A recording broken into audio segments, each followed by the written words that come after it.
രാജസേനന്റെ സിനിമകളിൽ നമുക്കറിയാം ജയറാം, അതേപോലെ തന്നെ ജഗതി ശ്രീകുമാർ, ഇന്നസെന്റ്, ഒടിയിൽ ഉണ്ണികൃഷ്ണൻ, കുറെ പേര് ഇവരുടെ സിനിമകൾ, ഇന്ദ്രൻസ്, ഇവരൊക്കെ അഭിനയിച്ചിട്ടുള്ള ഒരുപാട് നടന്മാർ അഭിനയിച്ചിട്ടുണ്ട്. പക്ഷെ കോമഡിയിലെ ഒരു കിങ് ആണ് ശരിക്കും മുകേഷ്.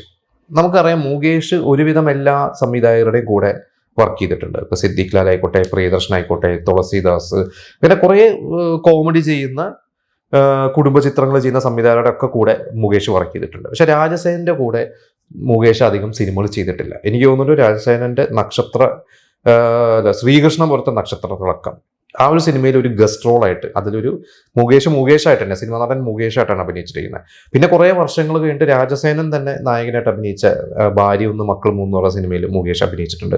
പക്ഷെ തുടക്കകാലത്തൊന്നും മുകേഷ് അഭിനയിച്ചിട്ടില്ല. ശരിക്ക് CAD ഉണ്ണികൃഷ്ണനിൽ ജയറാമനോടൊപ്പം ഒരു റോളില് മുകേഷിനെ വിളിച്ചതാണ്. ശരിക്കും ആ സിനിമയിൽ നമ്മൾ ഇന്നറിയാം, നമുക്ക് CAD ഉണ്ണികൃഷ്ണനിലും ജയറാമും നമ്മുടെ അതിൽ ഉമ്മച്ചൻ എന്ന കഥാപാത്രത്തിൽ ജഗതി ശ്രീകുമാർ, അതൊക്കെ ആദ്യം ഫിക്സ് ചെയ്തു. പിന്നെ മറ്റൊരു റോളുണ്ട് ഇതിൽ, മണിയമ്പിള രാജു ചെയ്ത വേഷം, ശരിക്കും അതിൽ മുകേഷിനെയാണെന്ന് വിളിച്ചത്. പക്ഷെ മുകേഷ് എന്ന നായകനായിട്ട് ജയറാമിനെ പോലെ തന്നെ തിളങ്ങുന്ന ഒരു സമയമാണ്. അപ്പോൾ മുകേഷിന് രാജസേനൻ ഒരിക്കൽ ഒരു അഭിമുഖത്തിൽ പറഞ്ഞത്, മുകേഷിന് അതിൽ 1-2 കണ്ടീഷൻസ്, സ്ക്രിപ്റ്റ്ലെസ് ആക്ഷൻസ് എന്തൊക്കെയോ പറഞ്ഞു കഴിഞ്ഞപ്പോൾ അത് ഇവർക്ക് അത്ര ഉൾക്കൊള്ളാൻ പറ്റാത്തതുകൊണ്ട് മുകേഷിനെ മാറ്റിയിട്ടാണ് മണിയമ്പിള രാജുവിനെ വിളിച്ചത്. അപ്പം മണിയമ്പിളയും കോമഡിയിൽ ഒരു കിങ് തന്നെയാണ്. മണിയമ്പിള്ള കഥ കേട്ടപ്പോൾ തന്നെ പറഞ്ഞു, ഇതിൽ മണിയമ്പിള രാജു പറഞ്ഞത് എനിക്കിതിൽ ഏറ്റവും ഇഷ്ടപ്പെട്ട ഇന്ദ്രൻസിന്റെ റോളാണ്.